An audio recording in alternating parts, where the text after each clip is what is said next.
And that was in Michigan on federal minimum wage. Wow. What did you do for just a living wage? I was at Andrews, I was a student dean. So I was one of the people running the dormitories.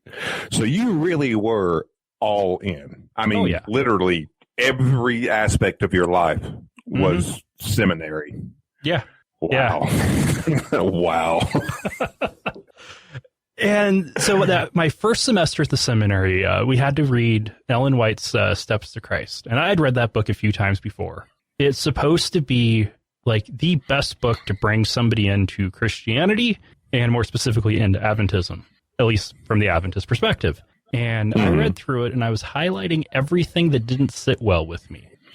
It was most of the book. And by this time, like you were saying, you've got to be thinking to yourself, something's not right. Yeah. Yeah. We had a class called Issues and Origins that presented, effectively, it was a watered down version of 1970s evolutionary theory. I'm guessing it wasn't any kind of malice intended with that it was just that they hadn't updated their materials in so long. That's probably something they didn't want to touch in the first place. Yeah. So that with the creationist counter arguments. And the idea behind it is they didn't want pastors to be out in the field and be surprised by anything. You mean talking to people like me? Yeah. Yeah. Yeah. And that class, and bear in mind, this is a creationist propaganda class.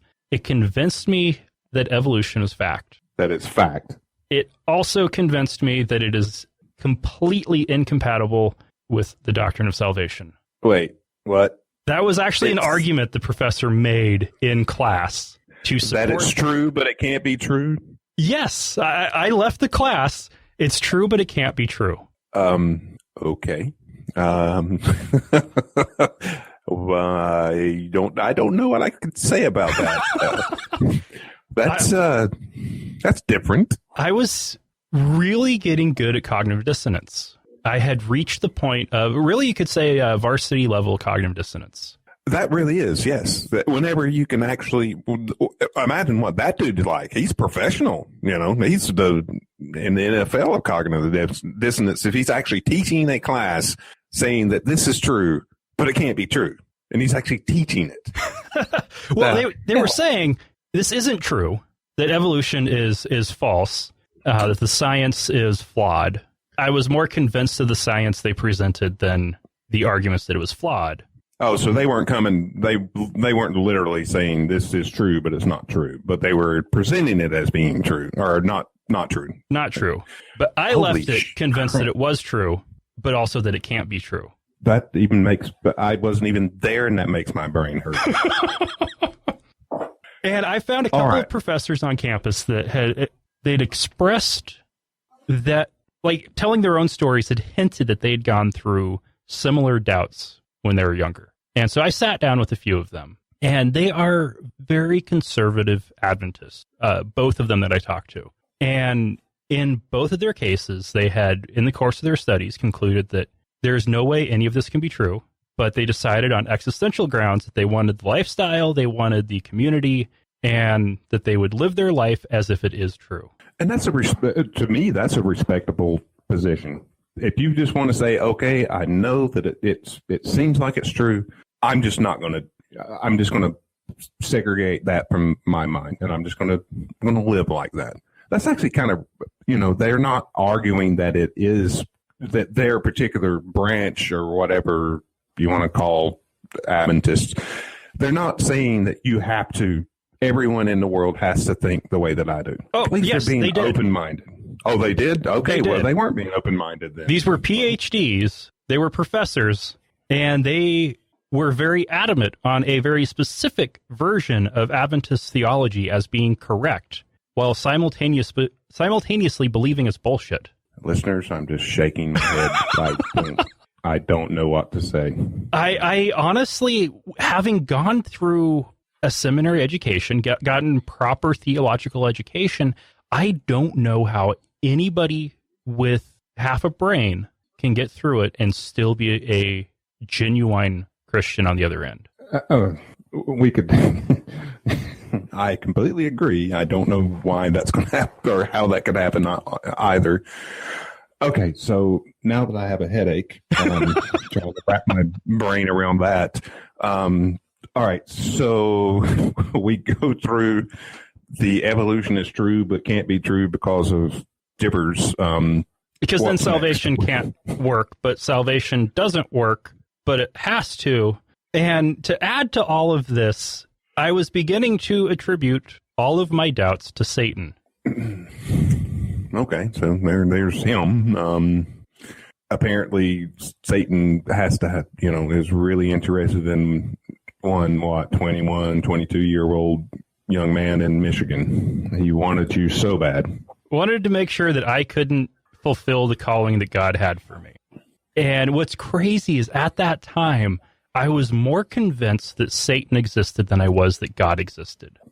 That's actually a little bit easier to believe than having a God.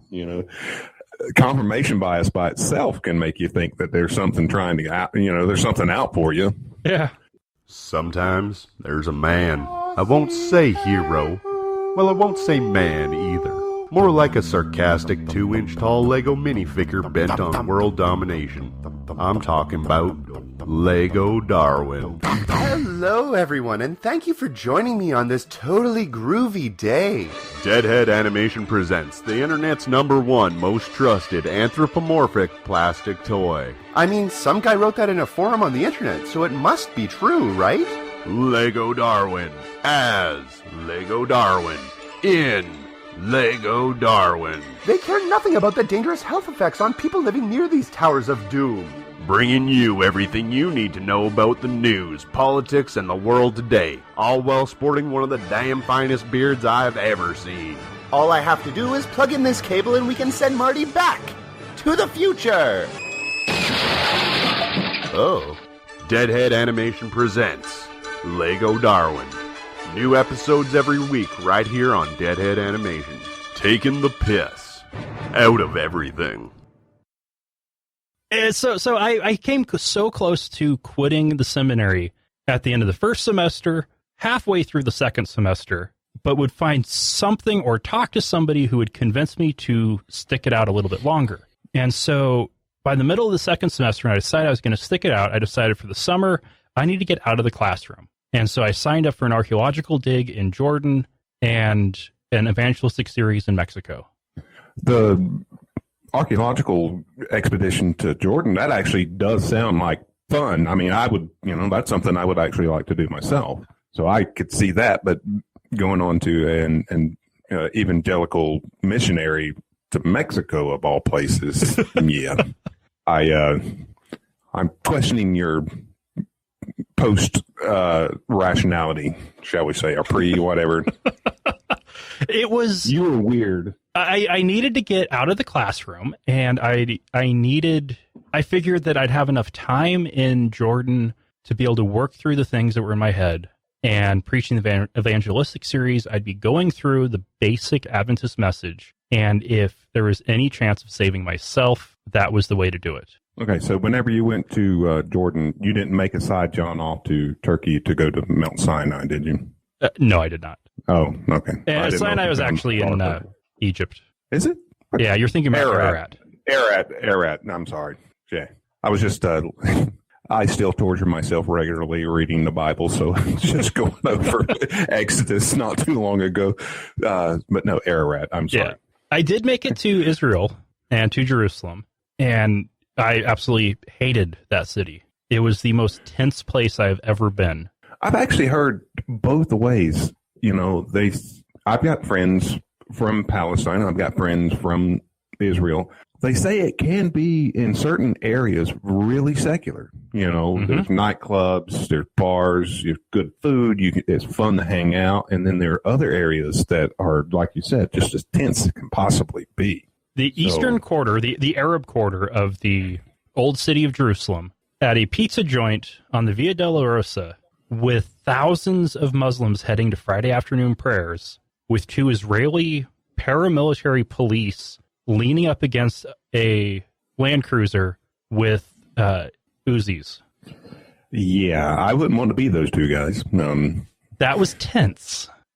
Saturday night, we went to downtown Jerusalem, where there's all the nightclubs and restaurants and a very secular area.